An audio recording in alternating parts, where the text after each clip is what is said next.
Мөслим районы артистлары кунакларны Сабан туена дәшә. Ык ярында вакыт елгасы күргәзмәсе урнашкан. Монда гореф-гадәтләр элек-электән сакланып калган кул эшләре белән таныштыралар. Кызлар Сабан туй батырына сөлгеләр әзерләгән, йомшак мендәрләрне кәләш өчен кабартып куйганнар. Мөслим җирлегендә тамбур чыгуы киң таралган. Гаилә елында районда яшәүче һәм хезмәт итүче танылган династияләр белән таныштыралар. Хәмәдишин, Шакиров, Хәбибуллиннар гаиләләре шәҗәрәләрен тәкъдим итте. Айгөл һәм Айрат Шайгырдановлар 12 ел бергә аларны иҗат берләштергән. 2 бала тәрбиялиләр. Узган ел бөтен Россия ел гаиләсе конкурсында җиңү яулыйлар. Бик матур җирдә яшибез. Бер кая да чыгып китәсе килми. Безнең әле үзебезнең авылда әтиәниләребез бар. Гореф-гадәтләрне саклап яшәп ятабыз. Мөслим районында 22 меңнән артык кеше гомер итә. Биредә татарлар, руслар һәм морилар яши. Бәйрәмдә һәрберсе үз мәдәниятенең матур үрнәкләрен тәкъдим итте. Татар утарында акча сугарга, тегермән тартырга өйрәттеләр. Монда ук сәнгать мәктәбе укучылары район башлыгы Альберт Хужинга 50 яшьлек юбилее уңаеннан аның сурәтен бүләк иттеләр. Сабан туе бизәкләре дип аталган театральләштерелгән тамашада 500 артист чыгыш ясады.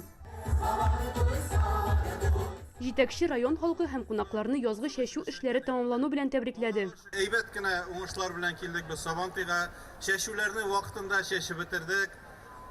Инде районыбызда 55 мең гектар быел язгы чәчү булды. 4 мең гектардан артык борчак чәчелде. 6 мең гектар рапс, 5 мең гектар көнбагыш. Һәм инде безгә тагын яңарак булган лен дип әйтәме 2 мең гектар лен чәчелде. Мәйданга Сабан туйның төп кунаклары игенчеләр чакырыла. Чәчү батыры исеменә механизатор Мөнәвир Сәгъдәтов лаек. Аңа акчалата бүләк һәм бәрән бирделәр. Минем бу эш белән элек әти эшли иде. Ана мин үзем дәвам иттем. Минем арттан малай да дәвам итәр.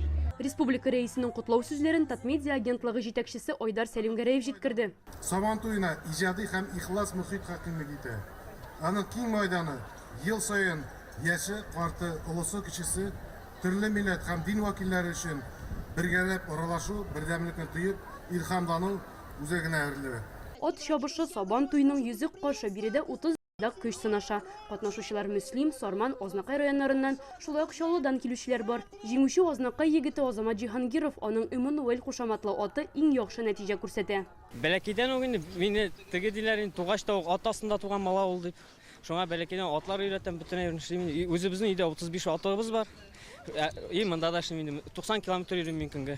Монда нинди генә уеннар юк. Кунаклар шүлмәк вата, авыш баганага менә, капчык киеп сикерә. Иң көтеп алынган ярыш әлбәттә милли көрәш. Бу юлы тәкә өчен 30 батыр бил алышачак. Мөслим районы егете Илдар Сәйдгалиев төп җиңүче дип танылды. Bütün көрәшләр дә әйбәт көрәшә, бөтенсе занимасканнар. Беребез аз гына көчерәк булды. Шулай дип җиңеп чыктык. Бәйрәм кичкә кадәр барды. Халыкка күтәренке кәефне булга радио салып баручылары бүләк итте. Ләна Бәхтиева, Ирек Хәбибуллин, Яңа гасыр каналы.